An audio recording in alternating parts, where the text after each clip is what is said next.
I was sitting at my desk, exhausted after another 12-hour shift, when my phone buzzed. I was sitting at my desk, exhausted after another 12-hour shift, when my phone buzzed. It was a text from my younger brother, Max. "Hey man, just wanted to let you know, don't worry about coming to the wedding. It's mostly a formal event and we're keeping the guest list tight. No hard feelings, okay?" No hard feelings? I paid for everything. The venue, the catering, the band, the decorations, even the wedding dress. And now, after burning through my entire savings, they had the audacity to tell me I wasn't even invited. I felt my chest tighten. My fingers shook as I reread the message. Maybe I misunderstood. Maybe he was joking. I called him. No answer. I called again, straight to voicemail. My heartbeat thundered in my ears. This wasn't real. This couldn't be real. But the more I dug, the more I realized it was. And the moment I stopped paying, their perfect wedding turned into a disaster they never saw coming. Before we jump into today's video, I need your help. We've noticed the channel is losing some traction, and subscribing is one of the best ways you can support us. It's quick, free, and it helps us keep bringing you awesome content. Your support means the world. Let's keep this channel growing together. Thanks so much. Now let's start the video. I sat there, gripping my phone, reading Max's message over and over again. Don't worry about coming to the wedding. No hard feelings. Was this some kind of joke? Because it sure as hell didn't feel funny. I had funded this entire wedding. The $10,000 venue deposit, my card. The 5-star catering for 200 guests, my card. The $5,000 custom wedding dress, my card. And now, after everything I had done, I was being told I wasn't good enough to attend. I needed answers. I called Max. No answer. I called again. Straight to voicemail. My stomach twisted into a knot. I took a deep breath and dialed the next person who could give me an explanation. Our mother. She picked up on the second ring, her voice sickly sweet. "Oh, sweetheart, I was just thinking about you." I didn't bother with pleasantries. "Mom, what's going on with Max's wedding?" A pause, then a sigh. "Oh, honey, don't be upset, all right?" she said, in that condescending tone she always used when she knew she was wrong. "It's just, Max and Lily want a very elegant atmosphere, and they're trying to keep the guest list curated." Curated? Like I was some kind of embarrassment that needed to be filtered out of their perfect little fairy tale. I clenched my jaw so tight my teeth hurt. "So, let me get this straight," I said slowly. "I paid for the entire wedding, but I'm not good enough to attend?" Mom clicked her tongue. "Sweetheart, don't be dramatic." I hung up. My hands shook as I set my phone down. This wasn't just about the wedding. This was every single time my family had used me and then tossed me aside when I wasn't convenient anymore. But this time, I wasn't going to let it slide. I sat there, staring at my phone, my entire body tense with rage. They really thought they could take my money, throw their perfect little wedding, and then casually cut me out like I didn't exist? Like I was some kind of wallet with legs? I wasn't just mad, I was done. For years I had been the responsible one, the older brother who always stepped up when Max messed up, the successful one who they could guilt trip into bailing him out every time he blew his money on something stupid. And now that he was finally getting his life together, now that he had something worth celebrating, I wasn't good enough to be there. I should have seen this coming. Ever since we were kids, Max had always been the golden child, the charming one, the fun one, the one my parents believed was destined for greatness. And me? I was the one who worked my ass off to build a stable life, while they kept making excuses for him. When Max got into trouble at school, I was the one who got lectured about setting a better example. When he blew through his savings, I was the one Mom and Dad expected to help him get back on his feet. And now, when he finally had something worth showing off, I wasn't invited. That was it. I wasn't just cutting off the wedding funds. I was cutting them off, period. I grabbed my laptop, logged into my banking app, and canceled every single pending payment for the wedding. The rest of the venue cost? Gone. The final catering bill? Gone. The overpriced flowers, the fancy custom cake, the open bar they were so excited about? Gone. I sat back, breathing deeply, feeling something I hadn't felt in years. Relief. They wanted to treat me like I didn't exist? Fine. Let's see how well their wedding goes without my money. The next morning, my phone exploded with calls and messages. I didn't even have to look. I already knew who it was. Max, Mom, probably even Lily. They had just found out. I let them all go to voicemail. Then, just as I was about to turn my phone off completely, Mom sent a text that made me pause. Mom: Alexander, pick up the phone. This is serious. Serious? Now it was serious? Not when they decided I wasn't fit to be at the wedding? Not when they took my money and tossed me aside? I ignored the text. Let them sweat. Then, an hour later, another message. Max: What the hell, dude? I just got a call from the venue saying our payment didn't go through. Did you cancel it? I smirked. Oh, now he wanted to talk. I replied with one simple message. Me? I thought I wasn't invited? The response came instantly. Max: Bro, come on. You're really gonna be petty about this? Petty, I laughed out loud. Me: I paid for your entire wedding, and you didn't even have the decency to invite me. So, yeah, Max, I'm gonna be a little petty. Silence. For a long time, no response. Then, finally, he sent something else. Max: We already sent the invitations. The guest list is final. You can't just take the money back now. Me: Sure I can. And I did. Another long pause, then finally the message I had been waiting for. Max: Dude, we can't afford this without you. Bingo. I leaned back in my chair, staring at the message, letting the reality of it sink in. They thought they could use me, exclude me, and still get everything they wanted. They never expected me to fight back. Well, surprise. I put my phone down, feeling more satisfied than I had in years. Let's see how they handled their dream wedding, without their walking wallet.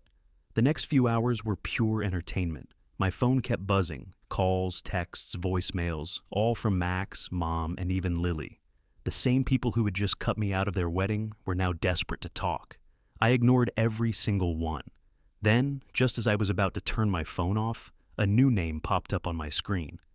Dad. That made me pause. Unlike Mom, my dad wasn't one for drama. If he was calling, it meant things were bad. I sighed and answered. Yeah? His voice was tense. Alex, what the hell is going on? Your brother just called me in a panic, saying the wedding is falling apart. I smirked. Yeah? Wonder why? Dad let out a long sigh. Look, I get it. You're upset. And honestly, I don't blame you. What they did was awful. But canceling the payments this close to the wedding, that's gonna screw them over. I leaned back, crossing my arms. And? Dad hesitated. Son, this is your brother's wedding. You really want to be the reason it gets ruined? That hit a nerve.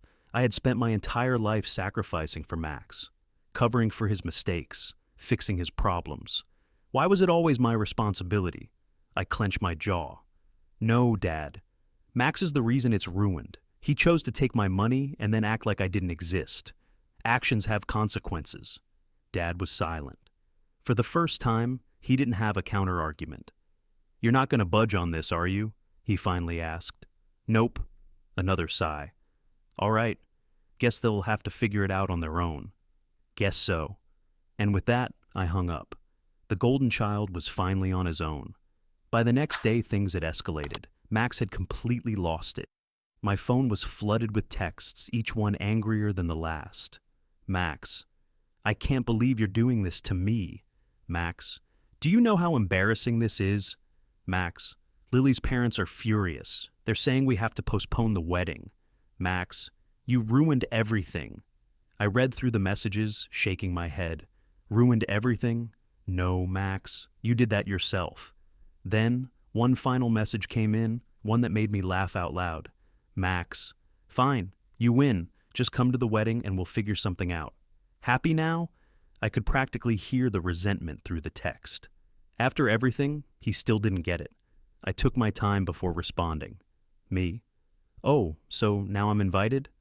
A minute passed, then 2. Finally, he replied, Max, just come, please. I leaned back, staring at the message. He wasn't apologizing. He wasn't admitting he was wrong. He was just desperate. And that wasn't good enough. Me: Nah, I think I'll sit this one out. Delivered. Read. No reply. I smirked, turned off my phone, and went on with my day. Let them figure it out. The wedding was in 3 days, and from what I was hearing, things were falling apart fast. Apparently, the venue had given them an ultimatum: pay the balance by the end of the day or lose the booking. The caterers had already canceled, and Lily's parents. They were furious that their perfect wedding was turning into a disaster. And Max?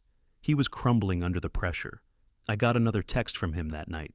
Max, look, I know I messed up. Can we just talk? I stared at it for a long time. Finally, an admission. A tiny, pathetic excuse for an apology. But was it real, or was he just trying to fix the mess he created? I decided to find out. I called him. He picked up immediately. Bro, thank God. Look, I cut him off. Cut the crap, Max. You're only calling me because you need money. Silence. Then a hesitant chuckle. Come on, man. It's not like that. I scoffed. It's exactly like that. If I hadn't canceled the payments, would I have even gotten an invite? He didn't answer, because we both knew the truth. I let out a slow breath. So, tell me, why should I help you? Max hesitated. Because we're family. I actually laughed. A cold, bitter laugh. Family? That's funny, Max, because you sure as hell didn't treat me like family when you were making the guest list. No, I cut him off. You made your choice. You decided I wasn't good enough to be there, so now you get to live with it. Dude, come on, he groaned. We're out of options. We need you. I shook my head. You needed me before. You just didn't respect me enough to realize it. And with that, I hung up. They wanted a wedding without me? Well, now they had one. The wedding day came, and instead of standing by my brother's side, celebrating with family, I was sitting on my couch, sipping coffee, and enjoying my day. No stress, no obligations, no being used. I didn't even check my phone that morning. I knew what was happening without needing to see the frantic messages. But by that evening, curiosity got the better of me. I scrolled through social media, wondering if the wedding had somehow survived. And that's when I saw it. The disaster was public. Someone, probably a guest, had started live tweeting the chaos. Y'all, this wedding is a mess. Venue canceled.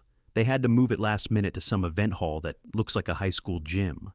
No food at the reception. Guests are literally eating gas station snacks they picked up on the way. DJ just announced he's leaving early because he wasn't paid either. This is brutal. I couldn't stop laughing. All that money I had planned to spend, gone. All the luxurious details they took for granted, gone. They wanted their dream wedding without me? Well, now they had it. And the best part? The bride's family was blaming Max. Apparently, when Lily's parents found out that Max had cut me out while still taking my money, they were livid. There was a whole scene at the reception. Screaming, arguing, the kind of drama you see in movies. And Lily?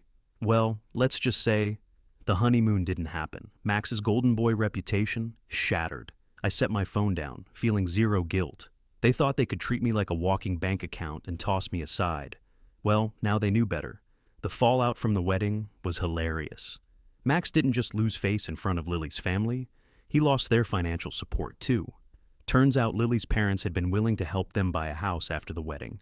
But after seeing how irresponsible and selfish he was, they pulled the offer. And Lily? She was furious. I got another text from Max, and this time I could practically hear the desperation. Max, I messed up. I know that. But please, can we talk?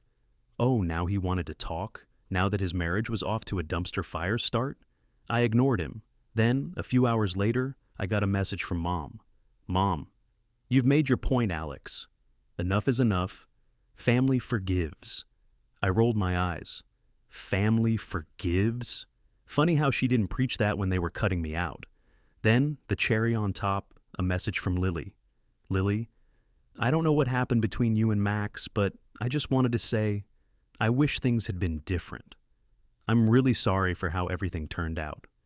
That one made me pause. It wasn't fake like Max's messages. It wasn't guilt-tripping like Mom's. It was just regret. I didn't reply, because at the end of the day, it wasn't my problem anymore. Max made his choice. Now, he had to live with it. Days turned into weeks, and Max's life kept falling apart. Lily's parents had completely distanced themselves. No house, no financial help, nothing. Apparently, they warned Lily that Max was showing red flags, and now that she saw how he treated family, she was reconsidering everything. Then, a mutual friend told me the best part. Max had to move back in with mom and dad. The guy who thought he was too good to have his own brother at his wedding was now sleeping in his childhood bedroom. It was too perfect. But what really made me laugh? He was still trying to get me to fix things. One night, I got a long, rambling text. Max, look, I know I screwed up. I shouldn't have listened to Lily's parents about the guest list. I should have stood up for you. I was an idiot, okay? But please, can we just start over? I lost everything, man. I need my brother. I stared at the message for a long time. For years, I had been his safety net, the one who always bailed him out, no matter how much he messed up. But now, he was finally learning what it felt like to deal with his own consequences. And I wasn't going to take that lesson away from him. I typed out a simple response. Me? Nah, I think you'll be fine on your own. Delivered, read, no reply. I smiled, set my phone down, and went on with my amazing life. Weeks passed, and for the first time in my life, I didn't feel like I was carrying someone else's problems. No more fixing Max's mistakes, no more guilt trips from mom, no more being the responsible one while everyone else took advantage of me. And it felt damn good. Max? He stayed quiet after my last message. From what I heard, he was miserable living back home. His so-called perfect marriage was already on the rocks, and he was struggling to find a way out of the financial hole he dug for himself. And me? I thrived. Without their constant demands, I was able to focus on my own life, my own goals, my own happiness. I even started saving for a dream vacation, something I never could have done before, because I was too busy funding everyone else's dreams. Then, one day, I got a final text from Max. Max, I get it now, I really do, and I don't blame you for walking away, I miss having my brother. For a moment, I considered replying. Maybe in another life, I would have. But in this one, I left him on red. Because Max finally learned the lesson he should have learned years ago. Family isn't just about blood, it's about respect. And the second he stopped respecting me, he stopped being my problem. People will use you for as long as you let them. For years, I thought I was doing the right thing, helping my family, being the dependable one, stepping up when no one else would. But the second I stopped being useful to them, they cut me out. And when they needed me again, suddenly I was family again. Funny how that works. Have you ever had someone only value you when they needed something? Drop your stories in the comments. I'd love to hear them.